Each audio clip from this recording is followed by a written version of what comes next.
ناظرین، آج ہم انشاءاللہ وہیں سے سبق شروع کریں گے جہاں سے ہم نے پچھلی ویڈیو میں ختم کیا تھا۔ جب اللہ اکبر کہتے ہیں تو ہاتھ کہاں تک اٹھاتے تھے یہ ہم نے کیا تھا۔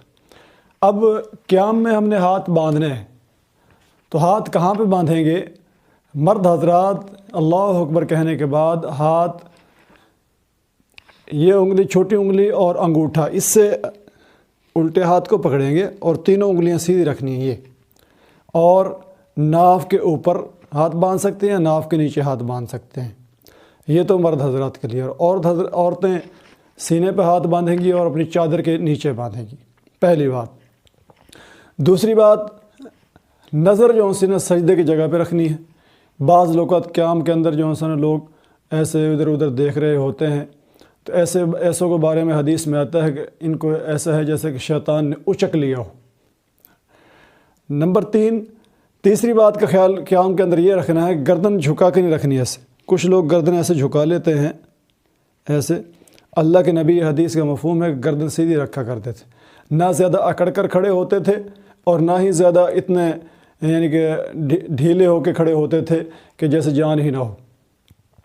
اور نمبر 4 کہ دونوں پاؤں کے وزن پر کھڑے ہونا ہے، یہ نہیں کہ کبھی ایک پاؤں کے وزن پہ کھڑے ہو گئے، کبھی دوسرے پاؤں کے وزن پر کھڑے ہو گئے۔ قیام کے اندر دونوں پاؤں کے وزن پر کھڑے ہونا ہے۔ اور چوتھی چیز کا جو خیال رکھنا ہے وہ یہ کہ پاؤں ہمارے دونوں بالکل قبلہ رخ ہونے چاہیے، ایسے ٹیڑھے نہ ہو۔ کچھ لوگوں کے پاؤں ایسے ٹیڑھے ہوتے ہیں، ہاں اگر کسی کے سیدھے ہوتے نہیں ہیں، اس کی مجبوری ہے تو اس کے لیے گنجائش ہے، لیکن اگر کسی کے پاؤں سیدھے ہو جاتے ہیں تو اس کو بالکل سیدھے قبلہ رخ اس کے پاؤں ہونے چاہیے۔ اور آخری چیز اس میں جو قیام کے اندر دیکھنی ہے کہ پاؤں کا فاصلہ آپس میں کتنا ہونا چاہیے۔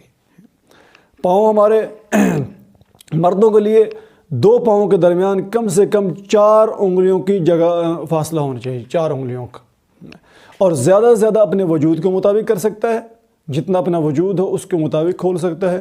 بہترین جو ہے وہ ہے کہ جتنا انسان کے کندھے ہوتے ہیں، شولڈر ہوتے ہیں، ان کے برابر ہی پاؤں ہوں، یہ بہترین طریقہ ہے۔ اس کے علاوہ اگر کسی کا وجود بھاری ہے تو زیادہ پاؤں کھول سکتا ہے۔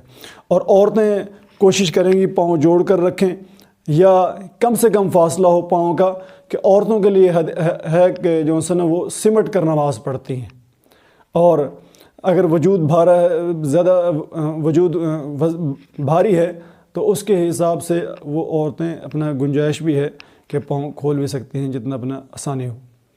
تو یہ چیزیں تھیں۔ اب اللہ اکبر کہنے کے بعد ایک چیز اور، لوگ جب شروع کر دیتے ہیں اللہ اکبر کہتے ہیں تو اللہ اکبر کہنے کے بعد کہتے ہیں ثنا سبحانک اللہم،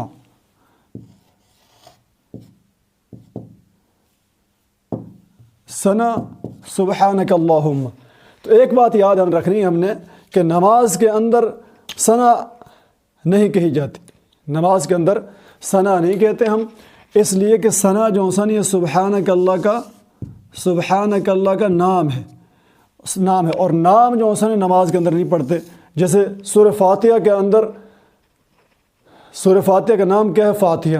اب ہم فاتحہ پڑھنے سے پہلے یہ تو نہیں کہتے نا فاتحہ الحمدللہ رب العالمین، ایسے ہی اللہ اکبر کہنے کے بعد نہ اعوذ باللہ پڑھیں گے اور نہ بسم اللہ پڑھیں گے اور نہ ہی ہم ثنا کہیں گے ثنا، بلکہ اللہ اکبر کہنے کے بعد سبحانک اللہم و بحمدک یہاں سے شروع کرنا ہے۔